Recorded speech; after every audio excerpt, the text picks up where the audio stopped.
Donc, il s'agit d'une séance de méditation ou de chant de mantra. J'avoue qu'aujourd'hui, je le sentais assez bien pour les chants de mantra.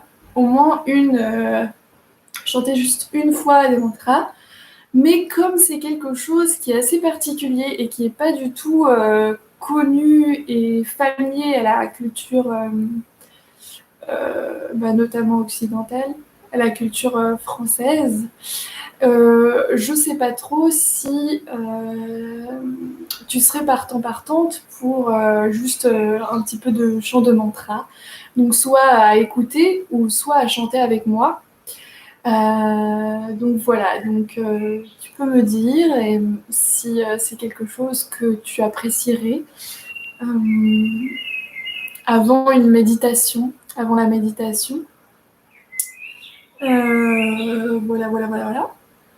J'ai laissé le balcon ouvert pour qu'on puisse entendre la pluie et les oiseaux. Et, et qu'est-ce que je voulais dire sur les chants de mantra? Oui, c'est quelque chose qu'on pratique pas beaucoup. Enfin, en cours de yoga, quand on va dans des cours de yoga, on connaît peut-être le Om qu'on chante. Om.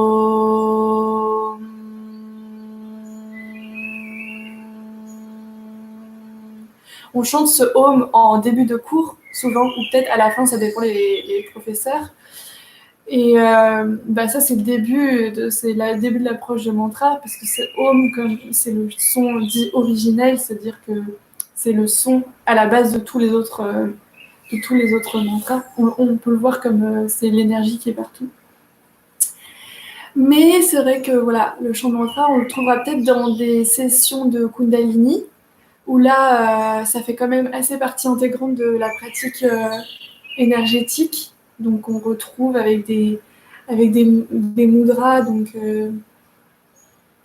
des postures des mains qu'on fait. Moi j'aime bien, enfin je sais même pas si celui-là il existe, mais donc moi naturellement quand je chante, il y a des choses qui me viennent. Donc voilà, bon après, ça l'est pas mal aussi. Donc voilà, j'attends juste qu'il soit 10 heures pile pour prendre une décision et voir s'il y a des personnes qui souhaitent exprimer une préférence et qui aujourd'hui étaient plus, qui ne sont pas trop ouverts aujourd'hui à un petit chant de mantra. Donc voilà, je vais juste attendre que chacun ait l'opportunité d'exprimer son ressenti d'aujourd'hui. Euh, et voilà. Mais oui, le mantra qui est particulièrement énergétique et on dit, je ne me souviens plus exactement de la définition, mais c'est euh, chanter un mantra, c'est devenir le mantra. Et Nisargadatta, je crois que lui, il parle de l'énergie en action en parlant du mantra. Et donc, il y a toute une approche un peu dévotionnelle avec le mantra, c'est-à-dire qu'on chante le mantra, il y a cette conscience que c'est énergie, mais il y a cette conscience qu'on est en train d'être ce qu'on est en train de dire. On est en train de faire un avec ce qu'on est en train de dire. Et donc, ça peut vraiment être une pratique méditative. Enfin, c'est très méditatif. Euh, plus on cultive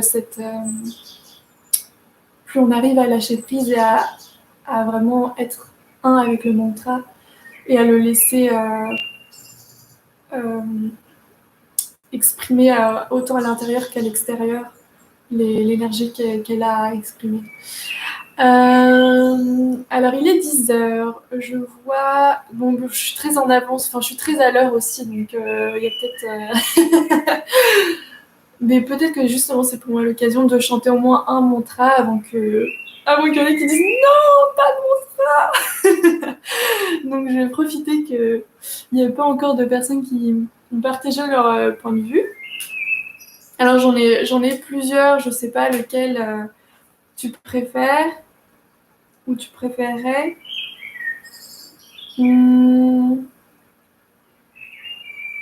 Donc, je propose qu'on chante un qui est assez connu. Je ne saurais pas dire quelle personne. Bon, tu vas peut-être le reconnaître. Un mantra, on chante en position de méditation. À l'inverse de la méditation, on est le plus statique possible, on peut bouger. Donc moi j'ai pris l'habitude de bouger avec le mantra. Donc c'est pour ça que tu me verras un peu gigoter. Et on ferme les yeux, moi je regarde toujours mon troisième œil, même en méditation. Et voilà. Donc on peut commencer par un Om.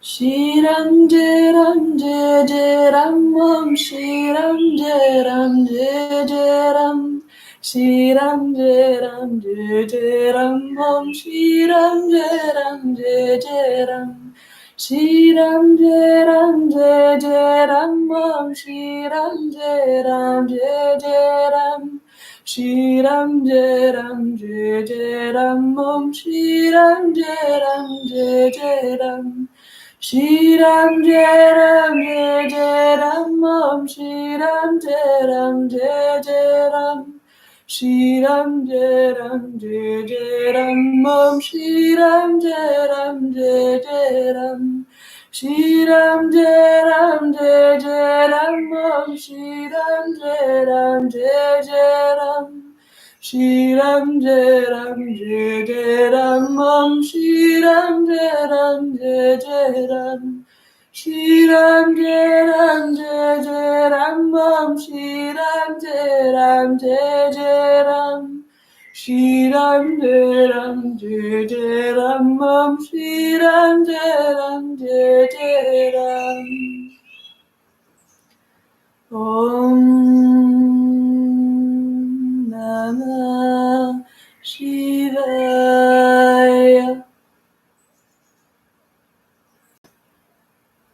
Et après, chanter un mantra, en général, on ressent énormément l'énergie dans le corps. Donc on s'arrête et on commence à méditer en fait.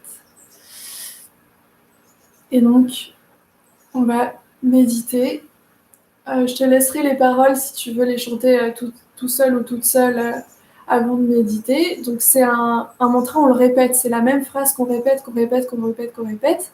On retrouve cette pratique dans énormément de cultures et particulièrement il y a énormément de religions aussi qui utilisent cette méthode de répéter, répéter, répéter, répéter. Et en fait, c'est pour que le mental, qu'on soit plus pris dans le mental et qu'on s'ouvre justement à autre chose que nos pensées. Et puis, il y a ce truc particulièrement dans le sanskrit, qui est la langue qui est utilisée dans les chants que je viens de chanter. C'est un dialecte indien. Et donc, toute cette langue, elle a été réfléchie pour la sonorité des sons, la sonorité des lettres. Chaque lettre est réfléchie. Donc en Kundalini, par exemple, on va chanter des mantras et l'ordre des phrases est important parce que l'énergie et le son de chaque phrase est réfléchi d'avance. Mais on le retrouve dans vraiment énormément de cultures. Donc voilà. Donc on va venir s'installer, s'asseoir confortablement, en position assise. Celle qui te convient le mieux, avec un coussin peut-être sous les fesses. Moi aujourd'hui j'ai mis un coussin. Si tu as mal aux pieds et que tu es dans la même position que moi, donc c'est-à-dire que tu mets un pied puis l'autre, que tu rentres que tu amènes vers toi, peut-être mettre en dessous une petite couverture pour reposer tes petits pieds. Quoi d'autre? C'est tout. Et ensuite, ici, on va vouloir vérifier la colonne vertébrale, qu'elle soit bien droite. Donc pour ça, on va fermer les yeux, prendre une profonde inspiration,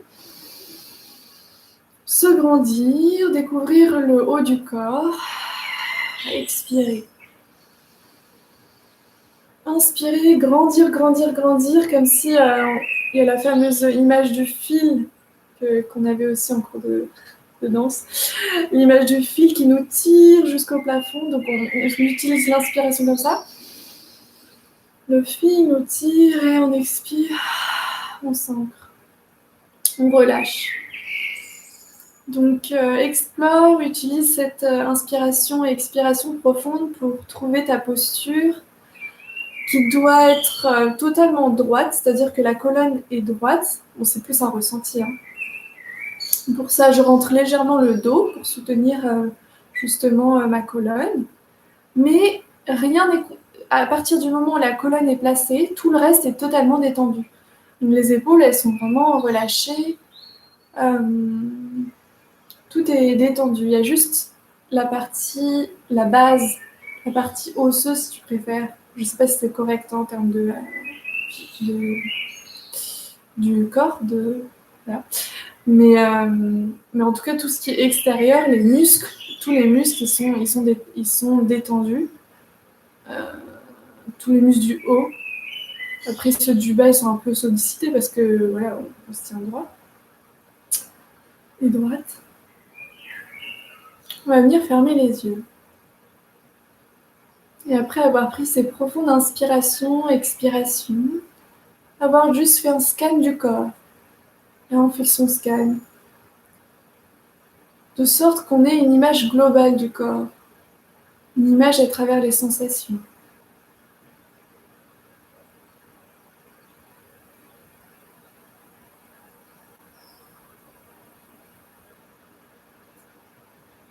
On accueille, quelles que soient les manifestations, quel que soit ce qui apparaît comme sensation, comme pensée, on accueille, on regarde, on observe. Comme on accueillerait une personne euh, qu'on vient juste de rencontrer, qu'on l'accueillerait avec chaleur et, et bienveillance chez nous, eh bien, on cultive cette même approche avec les sensations et tout ce qui peut être perçu et ressenti.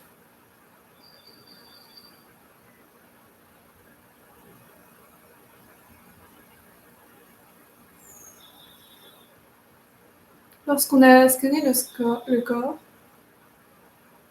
on va venir retrouver notre cher et tendre ami, la respiration.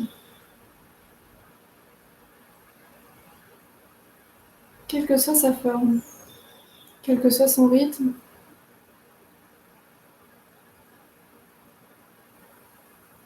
on l'accueille de manière tout à fait inconditionnelle.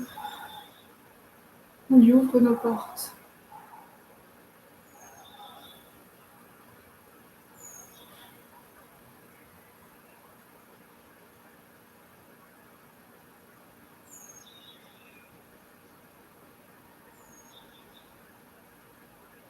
On ressent peut-être le souffle qui agit comme une vague le long du corps, le haut, notamment au niveau du haut du corps, sur le ventre, qui se gonfle légèrement.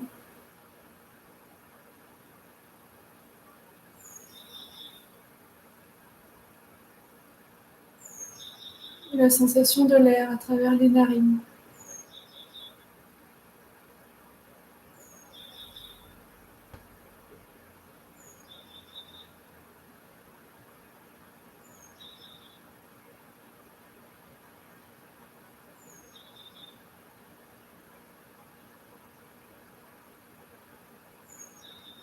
On va poser notre attention sur ce ventre doux, relâché, qui bouge avec la respiration.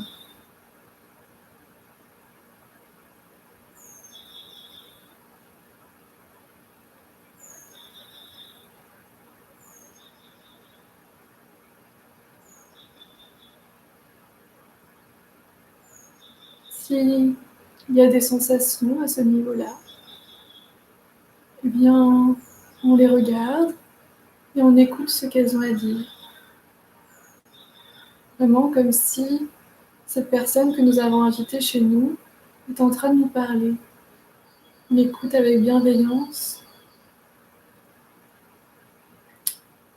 et amour, jusqu'à ce qu'elle ait dit tout ce qu'elle a à dire.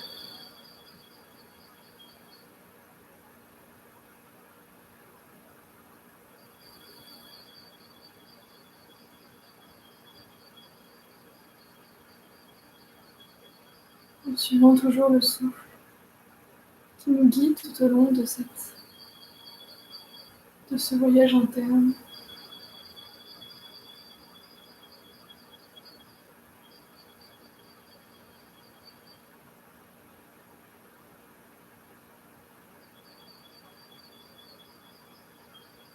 Si les sensations ont exprimé ce qu'elles avaient à exprimer, on peut maintenant poser notre attention au niveau du cœur, notamment du haut du torse.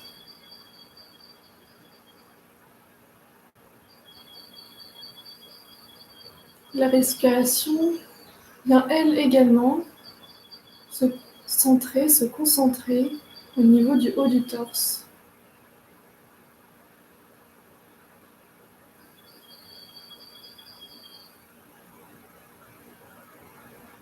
Toute l'énergie vient se déposer à cet endroit et faire vivre cette partie du corps, lui envoyer de la paix, de l'amour, de la joie par la respiration.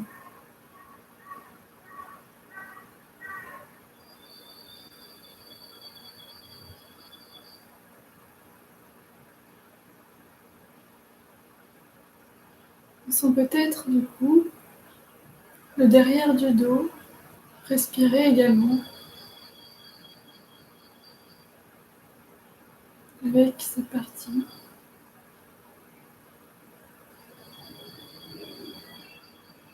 Du devant du corps.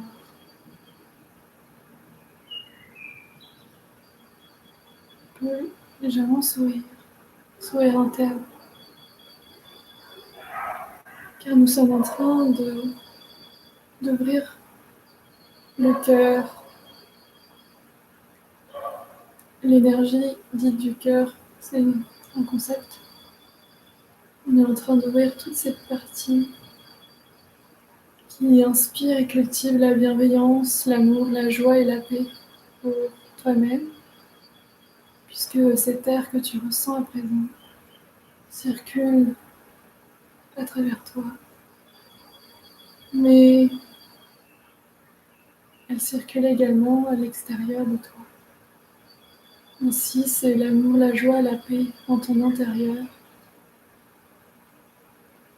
Et l'amour, la joie et la paix qui est aussi communiqué, transmis et en fait et en même temps à l'extérieur.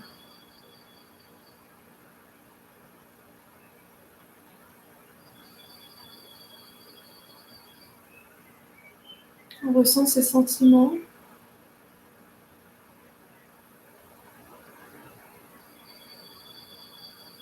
avec cette intention posée sur le haut de la poitrine.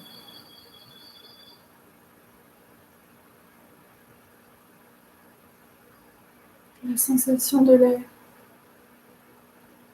à travers le corps et les narines.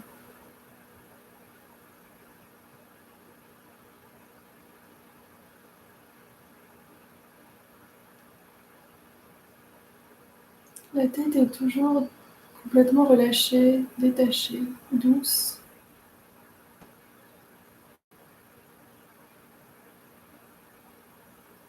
Le corps est ancré sur le sol.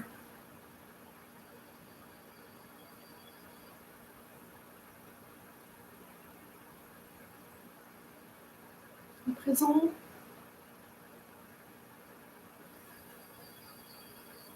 posons toute notre attention sur cette respiration, ces sensations de l'air.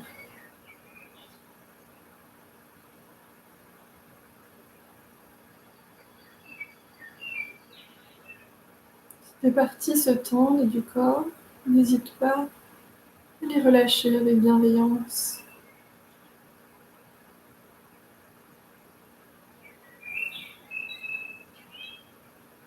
Et on revient à la respiration. On apprécie sa compagnie, libre. On apprécie vraiment l'observer. Elle nous inspire aussi cette liberté.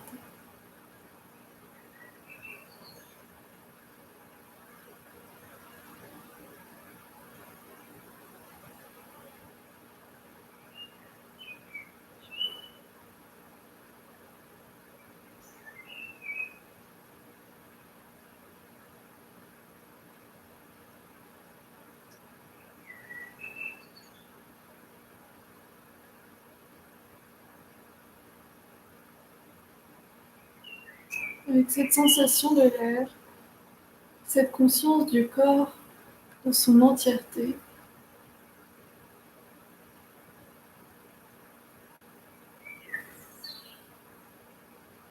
On peut à présent inclure les sons, les bruits.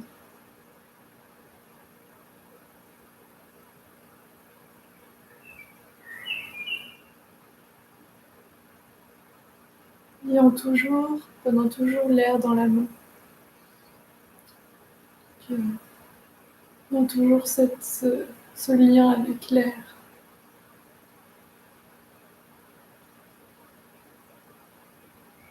Cette caresse.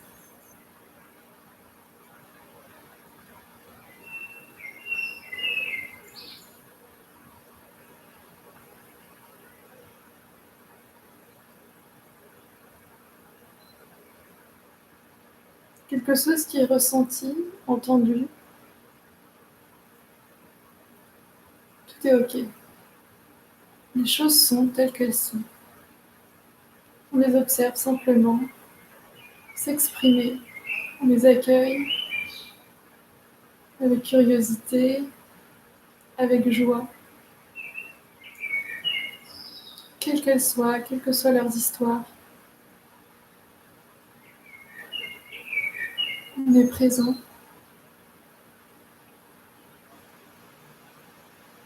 Par le souffle, présente.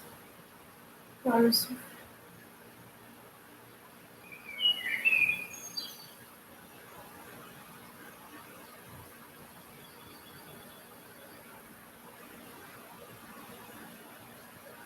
Lorsque des pensées apparaissent, de même, elles n'ont pas forcément de sens, ces pensées. On les voit rapidement. Ah, ce ne sont que des lettres. Et on retourne à l'attention sur la respiration.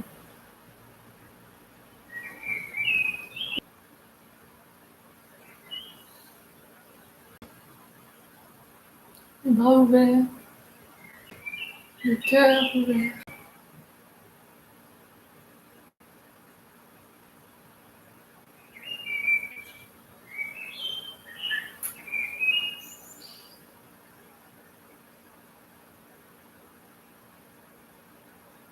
On prend une profonde inspiration. On sourit, une expiration. Une inspiration. On ouvre le corps, le cœur, la cage thoracique. On expire. On va venir ouvrir les yeux, bouger les doigts, venir s'étirer. Comme on le sent, peut-être pas. Peut-être que là on est bien et on a envie de continuer à méditer, à rester écouter la vie comme elle s'exprime. C'est à toi, tu es libre et tu es fortement le et la bienvenue à écouter tes besoins, tes envies, tes sensations. On cultive énormément l'écoute de son intuition à travers toutes ces pratiques.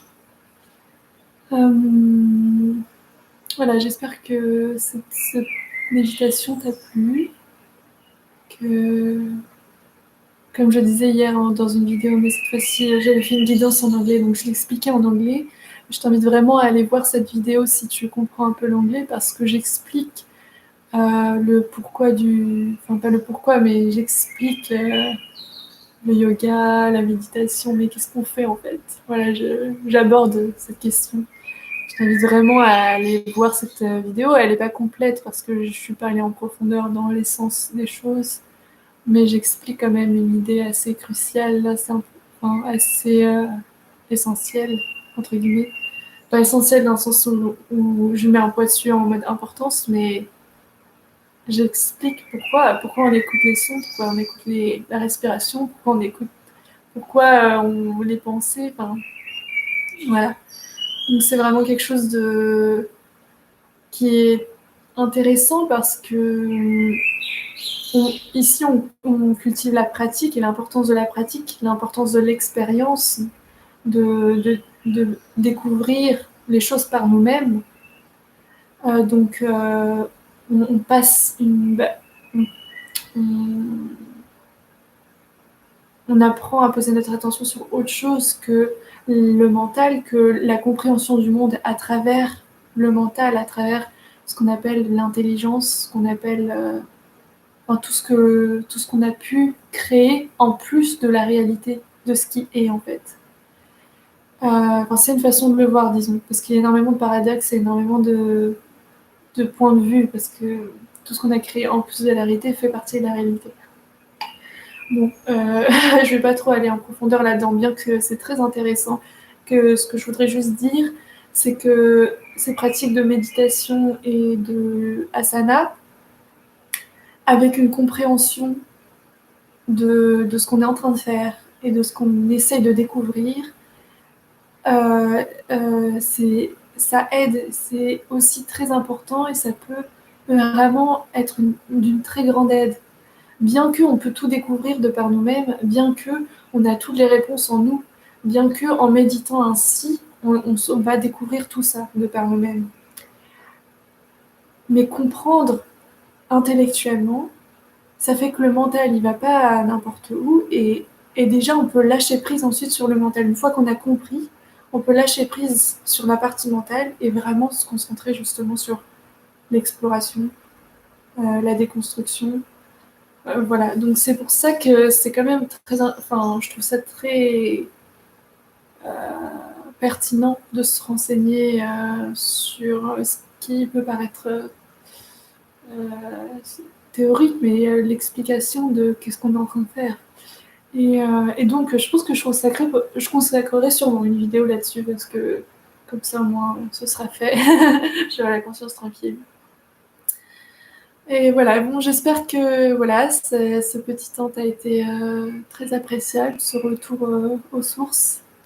Et je te souhaite une super belle journée en compagnie du rythme de la pluie et en compagnie de ta respiration et de la vie qui est extraordinaire et que on découvre à quel point il y a énormément de choses qui se passent tout le temps, même en étant dans une seule place, dans une seule pièce, dans une seule il y a énormément de choses qui se font, tout change tout le temps et c'est incroyable. Donc il y a vraiment plein de choses à découvrir, quel que soit tant qu'on a le corps, tant qu'on a cette exploration interne, c'est fascinant, il y a toujours plein de choses à apprendre et à investiguer. Bon, je vais te laisser là-dessus. On se voit ce soir pour une séance de yoga, donc d'asana, à 19h, qui sera la dernière séance de la semaine avant le week-end. Et ce week-end, je te partagerai un article sur l'approche de la méditation que je te conseille donc fortement, qui est un article que j'ai écrit dans l'intention de le lire d'une façon très agréable et c'est des retours, des rappels. C'est des rappels comment approcher la méditation. Voilà. Bon, gros bisous et profite bien de cette respiration. Enfin, il n'y a rien à profiter, mais juste être avec elle en conscience et remercier cette respiration et cette occasion de pouvoir s'explorer tant qu'on est en vie. La vie, c'est ça, la vie en elle-même. Dès qu'il y a du perçu, dès qu'il y a de la vie, c'est pour nous l'occasion d'être. Enfin, on est déjà. Enfin, bon, bref. Allez, je vais partir dans les paradoxes. Bon, bref, si ça t'intéresse, ce que je suis là où je suis en train d'aller, n'hésite pas à me le dire parce que je ferai cette vidéo un peu plus rapidement avant d'attendre que mon intuition me dise c'est bon. Donc voilà, ce sera avec grand plaisir. Euh, ciao!